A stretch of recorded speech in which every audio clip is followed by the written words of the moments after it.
छत्रपती संभाजीनगरमध्ये ऊसाच्या थकीत बिलाच्या मुद्द्यावर शेतकरी आक्रमक झाल्याचं पाहायला मिळालं।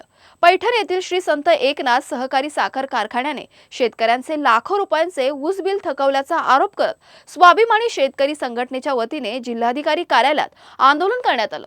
संतप्त शेतकऱ्यांनी थेट जिल्हाधिकारी कार्यालयात घुसून ठिय्या आंदोलन छेडलं। यावेळी जिल्हाधिकाऱ्यांनी शेतकरी प्रतिनिधींशी चर्चा केली।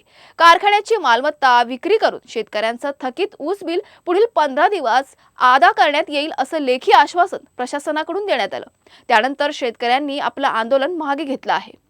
आमच्या सर्व शेतकऱ्याची FRP नुसार अंदाजे आम्हाला जी ऐकू माहिती त्याच्याप्रमाणे 19.5 कोटी रुपये बाकी आहे।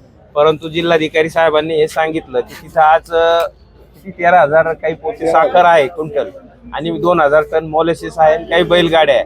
ती विक्री करून त्या पैशातून सम प्रमाणात सगळ्यांना पैसे देण्यात येते FRP नुसार 2124। आज आमची माननीय जिल्हाधिकारी साहेब यांच्यासोबत एक मीटिंग झाली।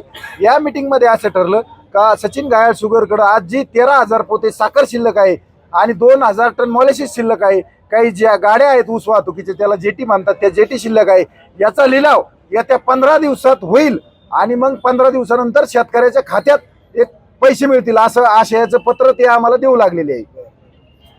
आणि पुढची बाकी चल आणि अचल संपत्ती जी सचिन घायाळ यांची स्वतःची असेल किंवा त्यांच्या जे डायरेक्टर बॉडी यांची असेल हिचा ते लिलाव करणार आहे आणि तेही सुद्धा पुढच्या 15 दिवसात ते पेमेंट देणार आहे असं त्यांनी आम्हाला लेखी आश्वासन दिले।